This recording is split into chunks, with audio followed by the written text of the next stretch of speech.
ಶತ್ರು ರಾಷ್ಟ್ರ ಪಾಕಿಸ್ತಾನಕ್ಕೆ ಮತ್ತೊಂದು ಬಿಗ್ ಶಾಕ್ ಎದುರಾಗಿದೆ. ಸ್ವಾತಂತ್ರ್ಯ ಘೋಷಣೆ ಮಾಡಿಕೊಂಡಿರೋದು ಬಲೂಚಿಸ್ತಾನ್.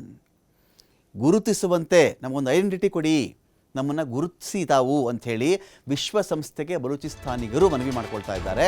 ಭಾರತದಲ್ಲೂ ಬಲೂಚ್ ರಾಯಭಾರ ಕಚೇರಿ ಅನುಮತಿಗೆ ಮನವಿಯನ್ನು ಮಾಡ್ಕೊಳ್ತಾರೆ. ನಾವೊಂದು ಎಂಬಸಿ ತೆರಿತೀವಿ, ಭಾರತ ದೇಶದಲ್ಲಿ ಬಲೂಚ್ ರಾಯಭಾರ ಕಚೇರಿನ ಓಪನ್ ಮಾಡ್ತೀವಿ, ನಿಮ್ಮ ಪರ್ಮಿಷನ್ ಬೇಕು ಅಂತ ಒಂದು ಮನವಿಯನ್ನು ಮಾಡ್ಕೊಂಡಿದ್ದಾರೆ. ಬಲೂಚ್ ಸ್ವಾತಂತ್ರ್ಯಕ್ಕಾಗಿ ದೀರ್ಘಕಾಲದಿಂದ ಒಂದು ಹೋರಾಟ ನಡೀತಾ ಇತ್ತು. ಬಲೂಚಿಸ್ತಾನಕ್ಕೆ ಅಂತಾರಾಷ್ಟ್ರೀಯ ಬೆಂಬಲ ಅಂತ ಹೇಳಿ ಟ್ವೀಟ್ ಕೂಡ ಮಾಡಿದ್ದಾರೆ. ಟ್ವೀಟ್ ಮಾಡಿರೋದು ಬಲೂಚ್ ನಾಯಕ ಮಿರ್ಯಾರ್ ಬಲೋಚ್. ಸೊ ಅವ್ರು ಮಾಡಿರೋದು ಇಷ್ಟೇ, ನಮ್ಮನ್ನು ಗುರುತಿಸಿ, ನಮ್ಮ ಸಪ್ರೇಟ್ ದೇಶ ಅಂತ ಗುರುತಿಸಿ, ನಾವು ರಾಯಭಾರ ಕಚೇರಿ ಓಪನ್ ಮಾಡಬೇಕು ಅಂತ ಇದ್ದೀವಿ, ಒಂದು ಅನುಮತಿ ಕೊಡಿ ಅಂತ ಕೇಳ್ತಾ ಇದ್ದಾರೆ.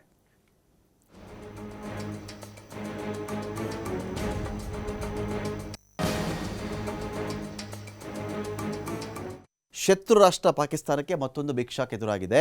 ಸ್ವಾತಂತ್ರ್ಯ ಘೋಷಣೆ ಮಾಡಿಕೊಂಡಿರೋದು ಬಲೂಚಿಸ್ತಾನ್. ಗುರುತಿಸುವಂತೆ ನಮಗೊಂದು ಐಡೆಂಟಿಟಿ ಕೊಡಿ, ನಮ್ಮನ್ನು ಗುರುತಿಸಿ ತಾವು ಅಂಥೇಳಿ ವಿಶ್ವಸಂಸ್ಥೆಗೆ ಬಲೂಚಿಸ್ತಾನಿಗರು ಮನವಿ ಮಾಡ್ಕೊಳ್ತಾ ಇದ್ದಾರೆ. ಭಾರತದಲ್ಲೂ ಬಲೂಚ್ ರಾಯಭಾರ ಕಚೇರಿ ಅನುಮತಿಗೆ ಮನವಿಯನ್ನು ಮಾಡ್ಕೊಳ್ತಾರೆ. ನಾವೊಂದು ಎಂಬಸಿ ತೆರಿತೀವಿ, ಭಾರತ ದೇಶದಲ್ಲಿ ಬಲೂಚ್ ರಾಯಭಾರ ಕಚೇರಿನ ಓಪನ್ ಮಾಡ್ತೀವಿ, ನಿಮ್ಮ ಪರ್ಮಿಷನ್ ಬೇಕು ಅಂತ ಒಂದು ಮನವಿಯನ್ನು ಮಾಡ್ಕೊಂಡಿದ್ದಾರೆ. ಬಲೂಚ್ ಸ್ವಾತಂತ್ರ್ಯಕ್ಕಾಗಿ ದೀರ್ಘಕಾಲದಿಂದ ಒಂದು ಹೋರಾಟ ನಡೀತಾ ಇತ್ತು.